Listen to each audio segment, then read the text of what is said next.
अस्सलाम वालेकुम, मैं हूं शाहजेब खानजादा। इस वक्त सुप्रीम कोर्ट ऑफ पाकिस्तान में तकसीम वाज़े नजर आ रही है। सियासी तनकीद और जजिस के रिमार्क से बढ़कर नौबत अब अलग अलग फैसलों तक आ गई है। कल दो जजिस की जानिब से तफसीली फैसला आने के बाद आज हुकूमत ने भी चीफ जस्टिस के इख्तियारात से मुताल्लिक कानून साजी का फैसला कर लिया है। इस हवाले से आज वज़ीर आज़म शहबाज शरीफ ने कौमी असम्बली में अहम खिताब किया और इसके बाद वफाकी काबीना का अहम इजलास भी हुआ और वफाकी काबीना ने अदालती इस्लाहात तरमीमी बिल का मुसविदा मंजूर कर लिया, जिसे अब से थोड़ी देर पहले कौमी असम्बली में पेश भी कर दिया गया है और स्पीकर ने तरमीमी bill law and justice committee को भेजने का फैसला किया है और कहा है कि कमेटी जल्द रिपोर्ट ऐवान में पेश करे। इसके अलावा हुकूमत ने अदलिया के हवाले से करारदाद पेश कर दी है, जिसके मुताबिक ये ऐवान तवक्को करता है कि आला अदलिया सियासी और इंतजामी मामलात में मुदाखलत से गुरेज करेगी। ऐवान तमाम असम्बलियों के इंतखाबात एक वक्त में कराने का मुतालबा करता है और इंतखाबात से मुताल्लिक केस में 4-3 के तनासुब से फैसले की तायीद करता है। ऐवान मुतालबा करता है कि इलेक्शन कमीशन के आईनी इख्तियारात में मुदाखलत न की जाए, आईनी मामलात की समाअत फुल कोर्ट करे। कौमी असम्बली ने मुत्तफिका तौर पर यह करारदाद मंजूर कर ली है, जबकि अदालती इस्लाह से मुताल्लिक जो बिल आज कौमी असम्बली में पेश किया गया है उसके मुताबिक अज खुद नोटिस लेने और बेंचेस की तश्कील का इख्तियार चीफ जस्टिस से लेकर जजिस की 3 रुकनी कमेटी को दे दिया गया है। इस कमेटी में खुद चीफ जस्टिस और 2 सीनियर तरीन जजेस शामिल होंगे। ये कमेटी पहले आर्टिकल 184(3) के तहत मज़कूरा मामले का जायजा लेगी और अगर उसे लगे कि यह बुनियादी हुकूक का मामला है तो फिर वो उस पर समाअत के लिए कम से कम 3 रुकनी बेंच तश्कील देगी, जिसमें कमेटी के अराकीन भी शामिल हो सकते हैं। अहम बात यह है कि इस वक्त चीफ जस्टिस उमरता बंदियाल के बाद 2 सीनियर तरीन जजेस जस्टिस काजी फाइज ईसा और जस्टिस सरदार तारिक मसूद हैं, जिन्हें चीफ जस्टिस ने अहम बेंचेस में शामिल ही नहीं किया है और इस वजह से मुसलसल सवाल भी उठता रहा है। मगर अब ये बिल आ गया है। मुजवदा तरमीमी बिल में मजीद लिखा है कि 184(3) के तहत जो फैसला आएगा इसके खिलाफ अपील को 30 दिन के अंदर लार्जर बेंच के सामने रखा जाएगा और फिर लार्जर बेंच ज़्यादा से ज़्यादा 14 दिन में समाअत शुरू करेगा। जबकि आर्टिकल 188 के तहत रिव्यू फाइल करते वक्त मर्जी का वकील करने का इख्तियार भी दिया गया है। दूसरी जानिब पंजाब असम्बली के इंतखाबात आगे बढ़ाने के खिलाफ सुप्रीम कोर्ट में अहम समाअत जारी है और आज की समाअत में जजिस के अहम रिमार्क सामने आए हैं। गुज़िश्ता रोज़ जस्टिस मंसूर अली शाह और जस्टिस जमाल मंदूखेल का अज खुद नोटिस पर तफसीली फैसला सामने आने के बाद इबाहम पैदा हो गया था। ये बहस छिड़ गई थी कि सुप्रीम कोर्ट जिस मामले को सुन रही है वो काबिल समाअत भी है या नहीं। 2 जजेस ने अपने फैसले में वाज़े तौर पर लिखा है कि तहरीक इंसाफ ने जिस फैसले की खिलाफ वर्जी को चैलेंज किया है दर हकीकत वो फैसला ऑर्डर ऑफ द कोर्ट ही नहीं था। Order of the court justice Mansoor Ali Shah, justice Yahya Afridi, justice Jamal Mandokhel और जस्टिस अतर मिनल्लाह का वो फैसला था जिसमें उन्होंने अज खुद नोटिस को मुस्तरद कर दिया था। कल की समाअत के हुक्मनामे में भी एक जज ने यह लिखा है कि जो मामला हमारे सामने ज़ेर समाअत है अभी इसके काबिल समाअत होने या ना होने का फैसला होना बाकी है। लेकिन आज जब समाअत हुई तो कल जस्टिस मंसूर अली शाह के साथ मिलकर फैसला देने वाले जस्टिस जमाल मंदूखेल ने रिमार्क दिए कि फैसला 3-2 का है या 4-3 का है, ये हमारा अंदरूनी मामला है। चीफ जस्टिस उमरता बंदियाल ने भी अटॉर्नी जनरल से मुकालमा करते हुए रिमार्क दिए कि अगर आप 1 मार्च के फैसले पर वजाहत चाहते हैं तो अलग से दरख्वास्त दें। आज की समाअत में अटॉर्नी जनरल मंसूर उस्मान अवान ने कहा कि 1 मार्च के हुक्म में 2 जजेस ने फैसला दिया, लेकिन इस पर चीफ जस्टिस ने रिमार्क दिए कि यह अलग केस है। 1 मार्च के फैसले पर मेरा जवाब है कि कानून सदर को इख्तियार देता है कि वो तारीख दें। अगर आप 1 मार्च के फैसले पर वजाहत चाहते हैं तो अलग से दरख्वास्त दें। सादा सा सवाल है कि इलेक्शन कमीशन तारीख आगे कर सकता है या नहीं। अगर इलेक्शन कमीशन का इख्तियार हुआ तो बात खत्म हो जाएगी। अटॉर्नी जनरल ने दलाइल देते हुए कहा कि अदालती फैसला अगर 4-3 का हुआ तो किसी हुक्म का वजूद ही नहीं जिसकी खिलाफ वर्जी हुई है। अदालती हुक्म नहीं था तो सदर मुमलिकत तारीख भी नहीं दे सकते थे। 1 मार्च के अदालती हुक्म को पहले तय कर लिया जाए। तो चीफ जस्टिस ने इस पर रिमार्क दिए कि इस वक्त मुकदमा तारीख देने का नहीं मनसूख करने का है।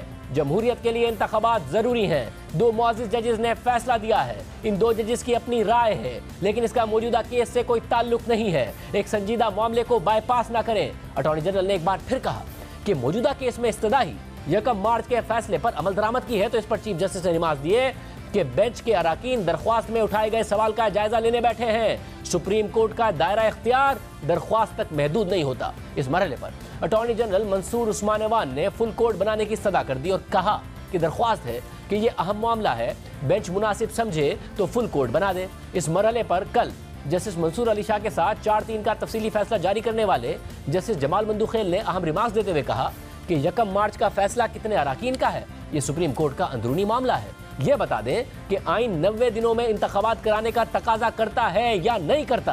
क्या इलेक्शन कमीशन इंतखाबात की तारीख मनसूख कर सकता है? इस पर चीफ जस्टिस उमर अता बंदियाल ने रिमार्क्स दिए कि मामला क्लियर करने पर जस्टिस जमाल मंदूखेल का मशकूर हूं, तमाम कौमी इदारों का एहतराम लाजमी है। इस मौके पर तहरीक इंसाफ के वकील अली जफर ने कहा कि हर इदारे को अपनी आईनी हुदूद में काम करना है। तो चीफ जस्टिस ने अली जफर से मुकालमा करते हुए रिमार्क्स दिए कि आपकी आला क़यादत से भी ऐसे रवैये की तवक्को है। क्या आपने अपनी सियासी क़यादत से बात की है? पीटीआई को पहल करना होगी क्योंकि अदालत से रुजू उन्होंने किया है। मुल्क में इस वक्त तशद्दुद और अदम बर्दाश्त है। मुआशी हालात देखें, आटे के लिए लाइनें लगी हुई हैं। आपस में दस्तोगिरेबां होने के बजाय उन लोगों का सोचें। तहरीक इंसाफ के वकील अली जफर ने कहा कि इंतखाबात में ताखीर हुई तो ये बहरान मजीद बढ़ेगा। इस पर चीफ जस्टिस ने रिमार्क दिए कि तहरीक इंसाफ अगर पहल करे तो ही हुकूमत को कहेंगे। दिलचस्प बात यह है कि जिस वक्त चीफ जस्टिस सुप्रीम कोर्ट में ये रिमार्क दे रहे थे, तकरीबन उसी वक्त वजीर आजम शहबाज शरीफ पार्लियामेंट में खिताब कर रहे थे और ये कह रहे थे कि हमें काबीना से फैसला कराने का दर्ज देने वाले खुद भी अपनी काबीना से फैसले करवाएं। जिस तरह आज हर हफ्ते हम काबीना में हर मामला लेके जाते हैं, बाकी इदारों को भी काबीना में जाकर फैसले करने चाहिए। अगर ये काम हम कर रहे हैं तो बाकी क्यों नहीं कर सकते? वहां पर मेरी बात सबको समझ में आ रही है।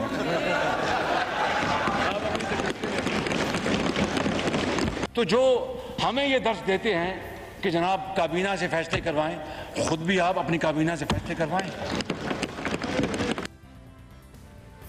उस तनाजुर में है जिसमें सुप्रीम कोर्ट ने फैसला दिया था कि हुकूमत का फैसला अकेले वजीर आजम का नहीं बल्कि पूरी काबीना का फैसला होगा। अब अहम बात यह भी है कि चीफ जस्टिस आज सियासी जमातों को मिल बैठकर फैसले करने का मशवरा दे रहे हैं, मगर खुद सुप्रीम कोर्ट में जजिस के दरमियान इख्तिलाफात पर सवालात उठ रहे हैं।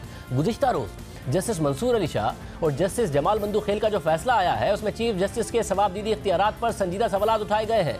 चीफ जस्टिस के इख्तियारात पर नजरसानी की बात की गई है और लिखा है कि वक्त आ गया है कि हम वन मैन शो के इख्तियारात पर नजरसानी करें जो चीफ जस्टिस के दफ्तर के पास है। ये अदालत सिर्फ एक शख्स यानी चीफ जस्टिस के तनहा फैसले पर इन्हिसार नहीं कर सकती।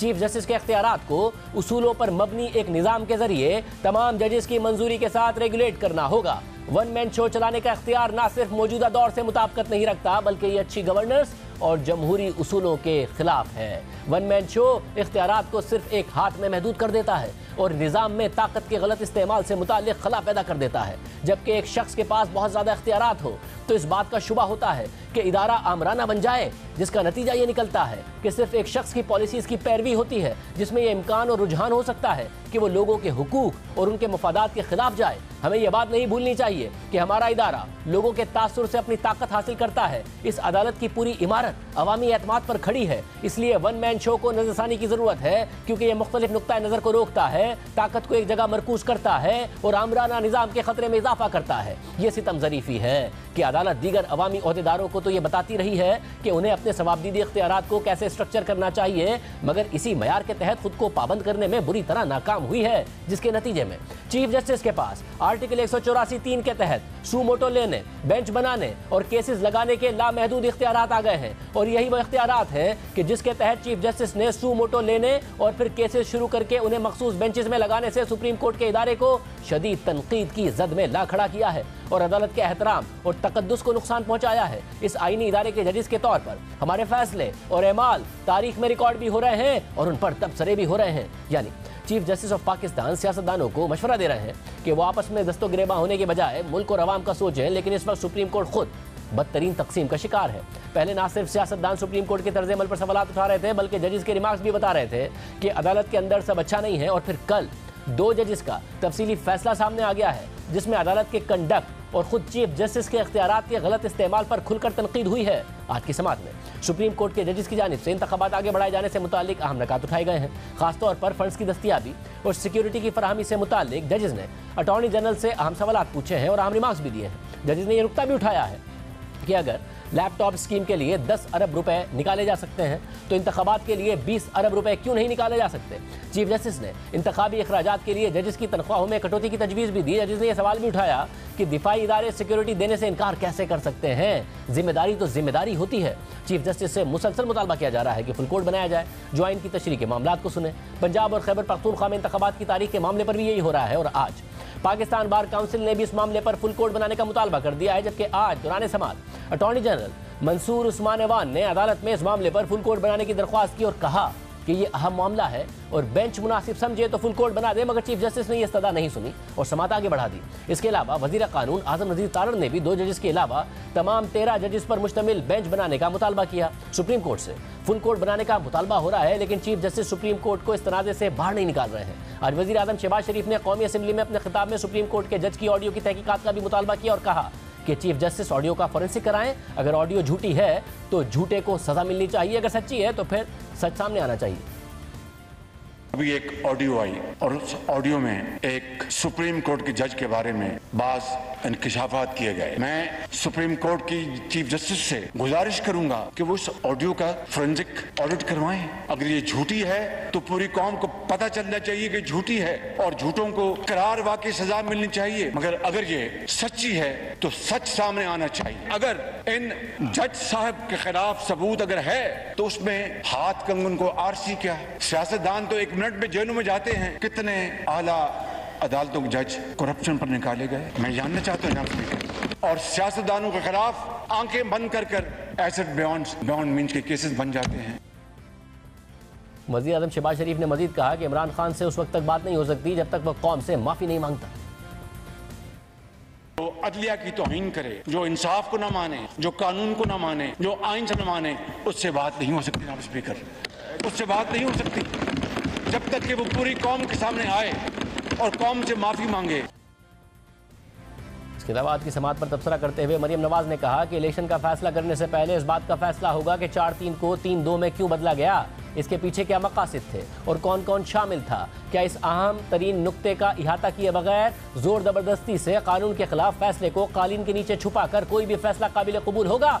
हरगिज नहीं। जबकि आज की समात पर तबसरा करते हुए तहरीक इंसाफ के रहनुमा फवाद चौधरी ने कहा कि जस्टिस जमाल मंदूखेल ने फैसले के तनासुब को अंदरूनी मामला करार देकर हुकूमत की मुहिम के करोड़ों रुपए डुबो दिए।